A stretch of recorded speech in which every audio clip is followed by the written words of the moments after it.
Pay for it. Please, I'll say everything I've done. You send everything. Where is the car?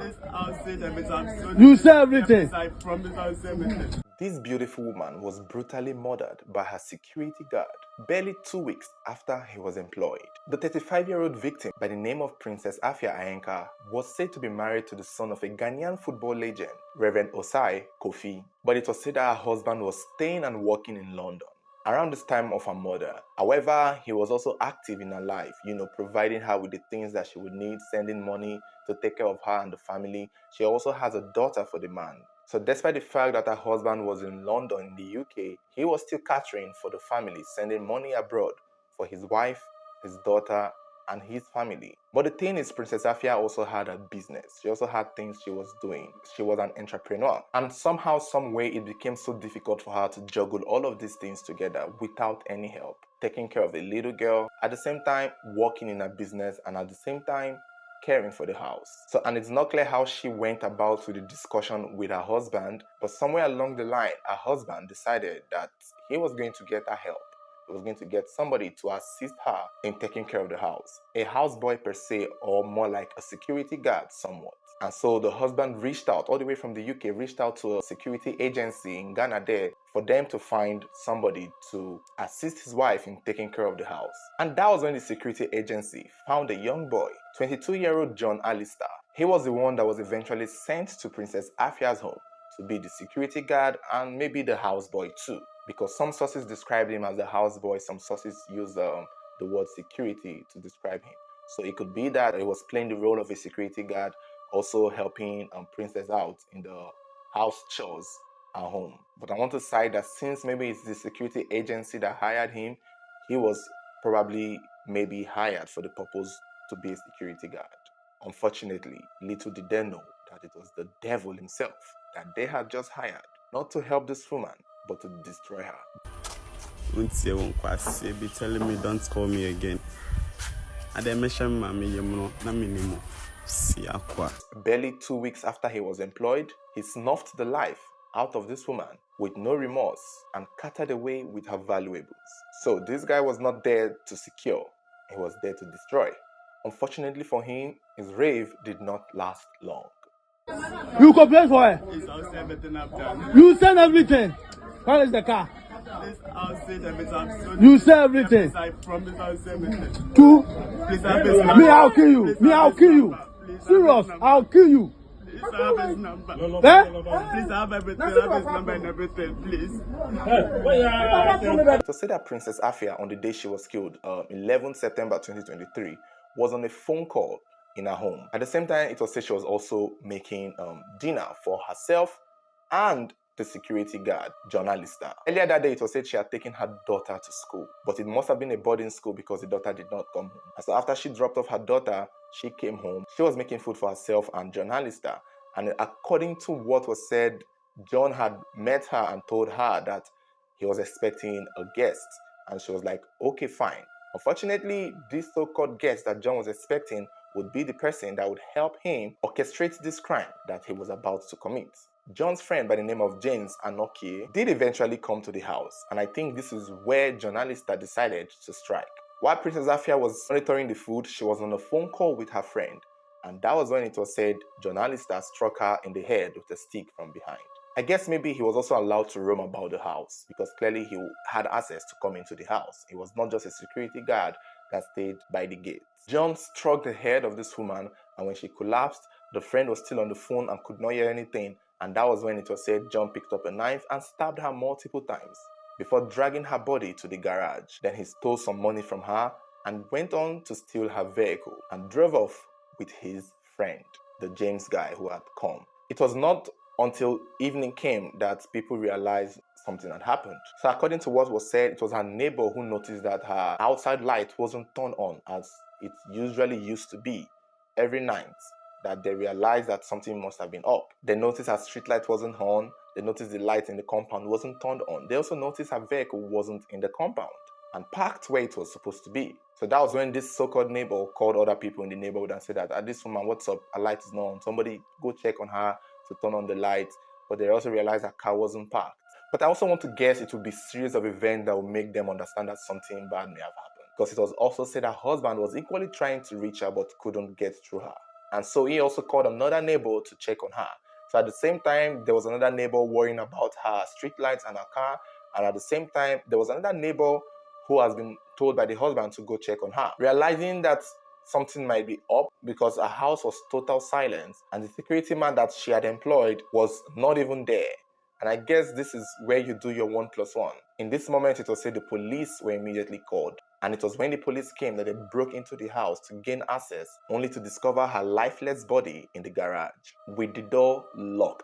Such a tragedy. It took about 3 days for the police to be able to find John Alistair. On the 14th of September, it was said the police were able to trace John Alistair to Accra, where he was found and arrested.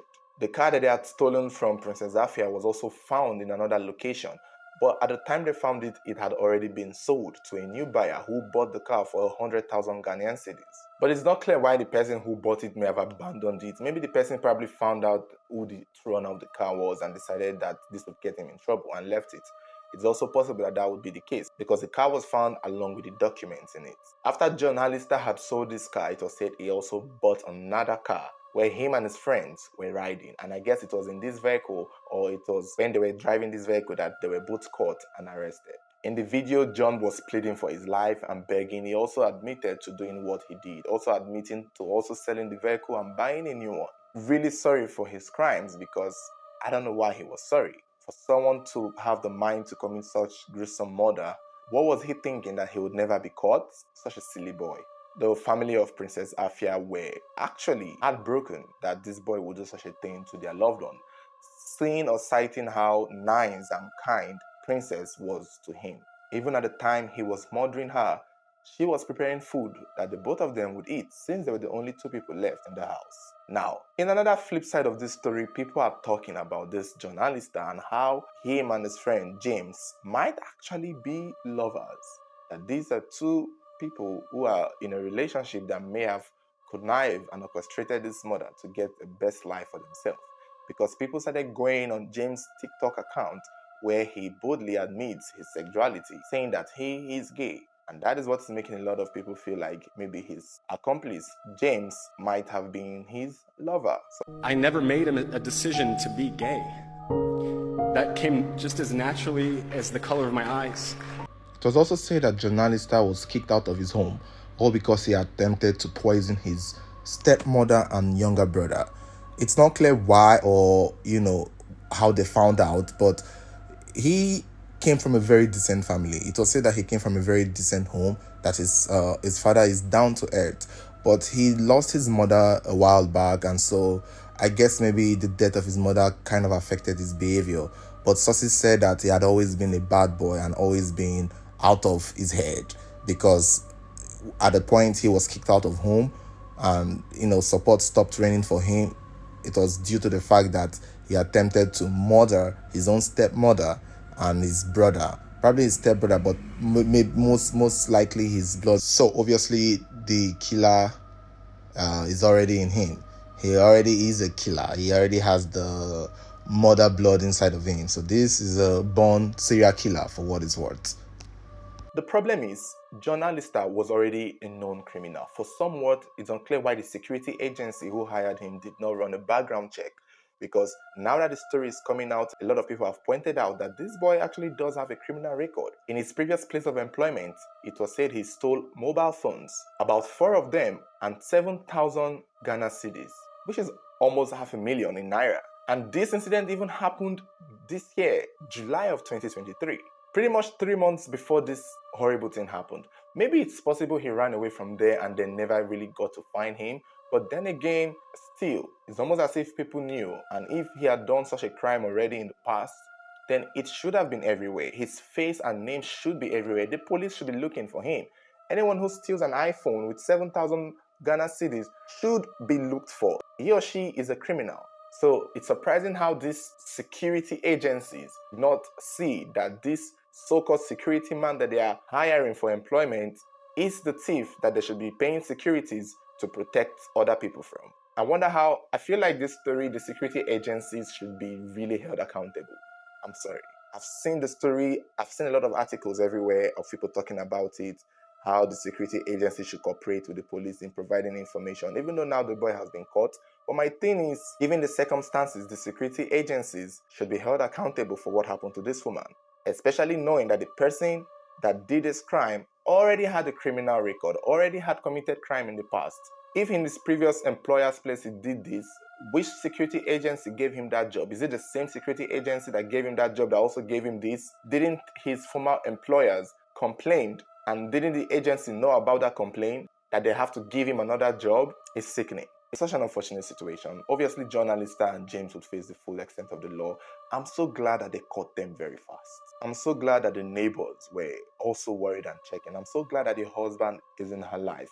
How I wish this did not happen, but it's a good thing that there were people there to discover her quickly, because this boy would have had enough time to escape or run. Only God knew his plan, but I don't think he was that smart. Maybe he thought he would never be caught. Maybe he thought all he had to do was travel to Accra and nobody will find him. I guess he thought wrong, because now he's going to spend the rest of his life in jail, which will most likely be a good thing for him given his sexuality. I'm sure he will be so happy to drop the soap. He will be very happy to drop it. So guys, thank you all for watching. Don't forget to let me know your thoughts regarding this story, and make sure you subscribe to our channel and follow us if you haven't. Turn on notifications so should there be any new video, you'll be the first to get notified.